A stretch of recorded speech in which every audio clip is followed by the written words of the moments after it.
everyone. So today, October 15th, is National Fossil Day. Yeah, not good. Or as one woman calls it, Wednesday. According to a new report, the number of people identifying as trans has plunged since 2023. The hardest hit, makers of size 14 stilettos. Italy's Prime Minister Giorgia Meloni joked that she'd kill someone if she had to stop smoking. Hillary Clinton responded, just have the cigarette after. Joy Behar went to Cheryl Hines' dressing room before the combative View spot to make her feel a little better. She said, don't worry, I'm not going to eat you. Los Angeles County declared a state of emergency over immigration raids. During this state of emergency, officials warned that Botox levels are running dangerously low, but plastic surgeons will be operating around the clock. During a recent interview, Kamala Harris made it clear that Joe Biden is ghosting her. The Bidens comforted Kamala, telling her Joe only haunts the people he cares about. CNBC's Andrea Mitchell credited Biden for Trump's Gaza peace deal. She also credited Woodrow Wilson for signing her yearbook. A killer executed in Florida requested an unpleasant last meal of peanut butter, oatmeal, and 2 sports drinks. Boy, is he going to regret that tomorrow. Pete Hegseth replaced some of the soldiers in the Texas National Guard because they were too fat. Yeah, he says it's been years since some of these troops have seen their privates. Finally, Sam Altman revealed that ChatGPT will soon be enabled to have sex chats with adults, prompting one man to finally buy a computer. Good news out of America's universities. A new study shows that the percentage of students identifying as trans has been cut in half, from 6.8% to 3.6% over the last 3 years.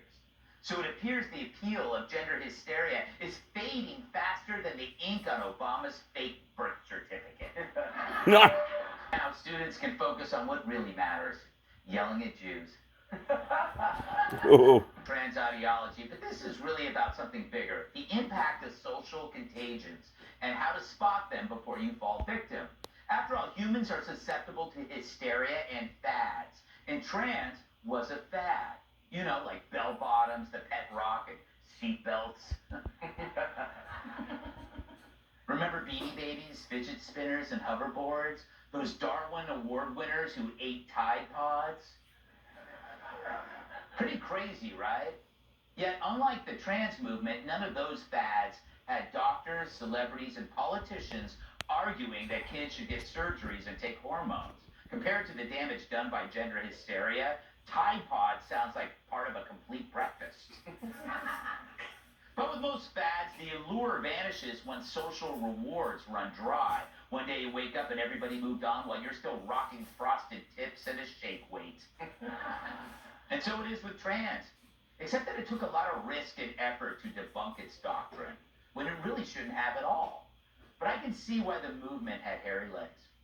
If you identified as non-binary, you instantly got preferential treatment. You were a victim, even if it was as false as Dylan Mulvaney's B-cups. Because status was assigned to the aggrieved. Gender identity became more important than the 3 R's, reading, writing, and rubbing one out while your roommate's asleep. Iffy on that one, too. So it wasn't about gender, it was about the allure of victim status. And naturally, the media, administrators, and politicians embraced it because they also got rewarded for their homicidal empathy. But our fight against this craze was never about forcing yappy wokesters to stuff a rainbow-colored sock in it.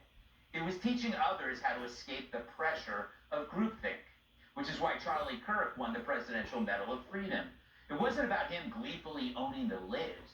It was about how he was able to equip young people with the tools to assess bad ideas in real time.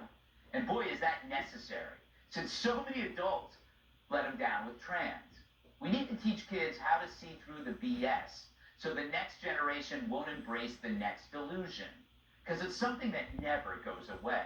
It's why your parents always asked you, hey, if Joe jumped off a bridge, would you? No, because if you were me, you pushed him. But people followed along because trans created status. And why wouldn't young people, starved for attention, find it appealing? Maybe I would have done it if I were 15. I mean, I remember pretending to be gay so people would ask me to play soccer. It's silly, but it's understandable. But what's evil is the cabal who called you a bigot for resisting. They were the cowards who let men into women's locker rooms and stood idle while children were being robbed of their parts like an abandoned Escalade in the South Bronx. They should be held accountable. Their punishment? A mandatory Brian Kilmeade lower back tattoo.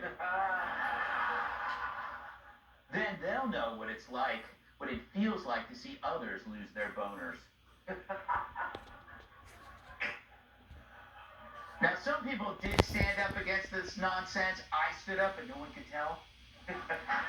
But over time, as more brave voices were heard, the fear of being ostracized lost its power. And the lesson learned was that by sharing the risk and resisting the emotional excitement of novelty, you can defeat groupthink.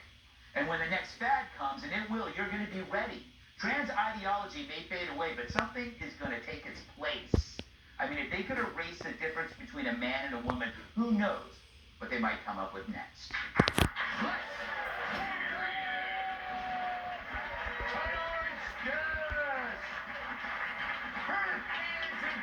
She's way too dignified to be here. Editor-in-Chief of the Federalist Monitor everywhere. He tells fans to meet him after the show because he needs a ride home. Comedian host of the Die Hard podcast just died. She went from Kurt Cobain to William Devane. Host of the Kennedy Saves the World podcast, Kennedy. And he'll make you laugh while exposing his calf. Former NWA World Champion and host of Planet Tires podcast,